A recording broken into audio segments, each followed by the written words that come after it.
Assalamualaikum warahmatullahi wabarakatuh. Alhamdulillahilladzi nawwara qalbana binuril huda wa ja'alana minal mu'minin wa lam yaj'alna dhalla. Ashhadu an la ilaha illallah wahdahu la syarikalah wa ashhadu anna sayyidana Muhammadan abduhu wa rasuluh.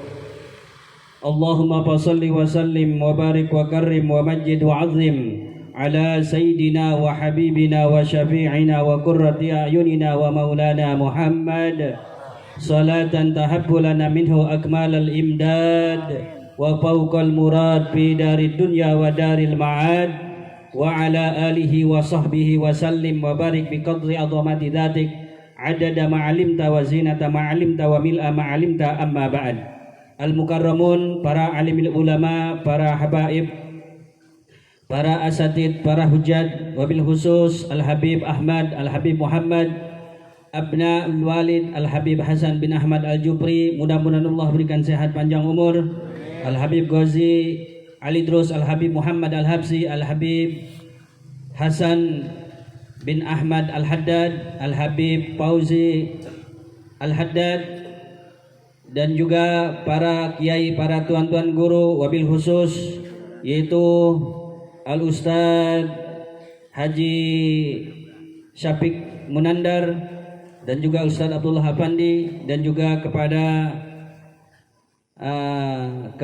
Ustadz Ahmad Eka Sabta, Ustadz Firdaus Jamal, Ustadz Jailani, dan juga para asatid yang lainnya yang saya tidak menyebutkan satu persatu, yang insya Allah mudah-mudahan teriring doa mereka semua Allah berikan sehat panjang umur, para guru kita, para kiai kita, dan terkhusus kepada sahibul bait yaitu Al-Mukarram Al-Mahbub Haji Diding Sutisna beserta keluarga besarnya, insya Allah mudah-mudahan senantiasa diberkahi Allah Subhanahu wa taala. Hadirin hadirat jamaah Majlis Imdadul Mustafa tanpa terkecuali, insya Allah mudah-mudahan Allah turunkan berkah kepada kita sekalian, amin ya rabbal alamin. Allah Subhanahu wa taala berfirman di dalam Al-Qur'an, ya ayyuhar rusul kulu minat thayyibat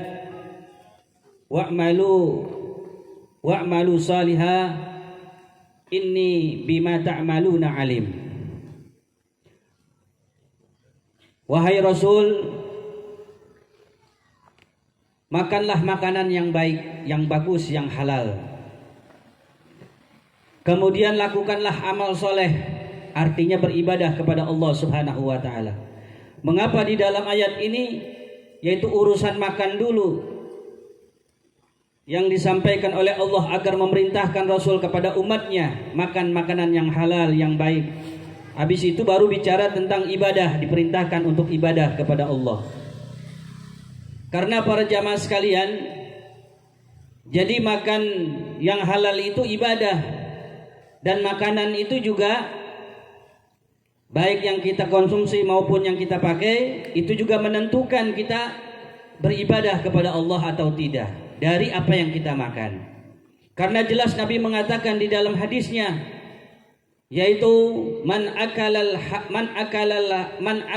halal atau ad-jawarihuhu, barang siapa orang yang memakan makanan yang halal, maka anggota badannya dia akan taat kepada Allah. Sya'a am aba, mau tidak mau, walaupun tidak mau pasti dia taat kepada Allah. Walaupun gak disuruh pasti dia taat kepada Allah.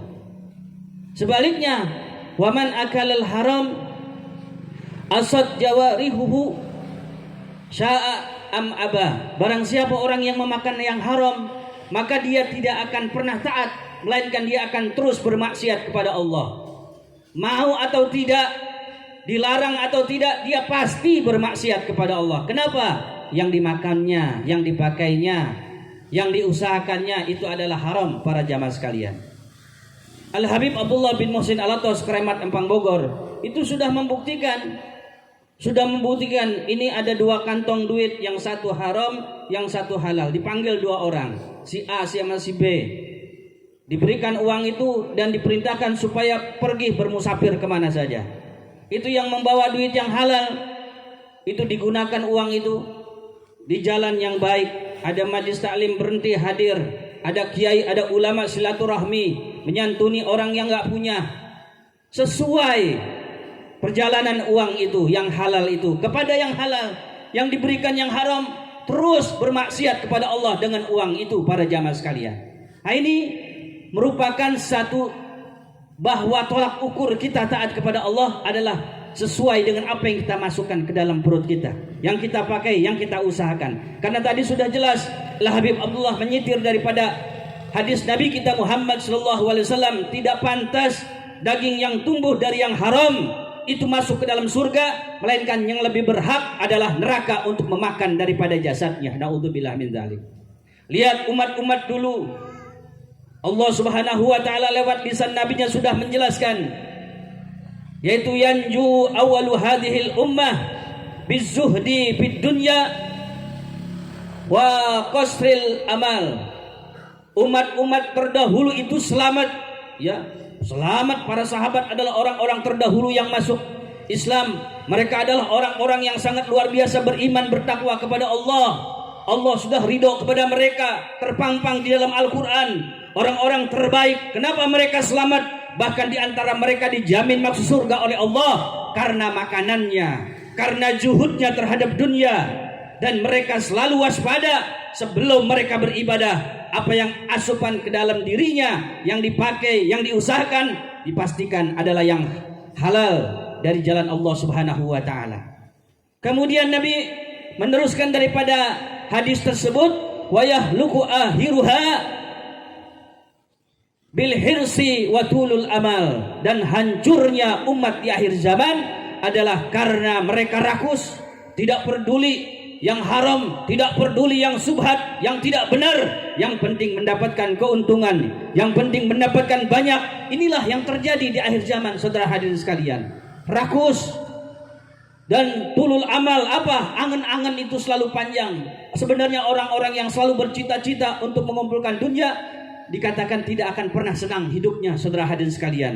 Karena ini sepadan dengan hadis Nabi kita Muhammad sallallahu alaihi wasallam yang menyatakan, itu la anna libni adama wadiyan min zahabin la tabqa lahuma salisan. Andai kata manusia ini, umat di akhir zaman ini memiliki satu ladang emas, maka dia tidak akan pernah puas, dia akan mencari lagi ladang emas yang lainnya. Sampai kapan kepuasan tersebut akan berhenti, akan terpenuhi? Tidak akan pernah terpenuhi. Yaitu la yamla'u jawfa ibnu adama illa turab. Tidak akan pernah puas manusia tersebut sebelum tersumpal mulutnya, yaitu berkalang tanah di dalam kuburan. Baru puas itu akan berhenti sampai kuburan, saudara hadirin sekalian. Nah, ini yang harus benar-benar kita perhatikan. Makanya kalau kita benar-benar taat kepada Allah Subhanahu wa taala, benar-benar takut kepada Allah Subhanahu wa taala, maka kita akan menjadi orang-orang yang dibimbing oleh Allah, dipelihara oleh Allah Subhanahu wa taala. Makanya orang yang bisa hadir ngaji, duduk di majlis ini, lihat ya, walaupun gak banyak jumlahnya, inilah orang-orang yang dipilih oleh Allah Subhanahu wa taala. Walaupun secara kasat mata kita tahu apa yang dimakan, apa yang dipakai, apa yang diusahakan, tapi bisa dipastikan dari bukti dan tandanya, karena mereka duduk di majelis ilmu adalah orang-orang pilihan yang memakan, yang mengusahakan, yang memakai daripada yang halal daripada Allah Subhanahu wa taala, dan insyaallah kita semua akan dimasukkan ke dalam surganya Allah Subhanahu wa taala. Amin ya rabbal alamin. Hadza ala minkum wassalamu alaikum warahmatullahi wabarakatuh.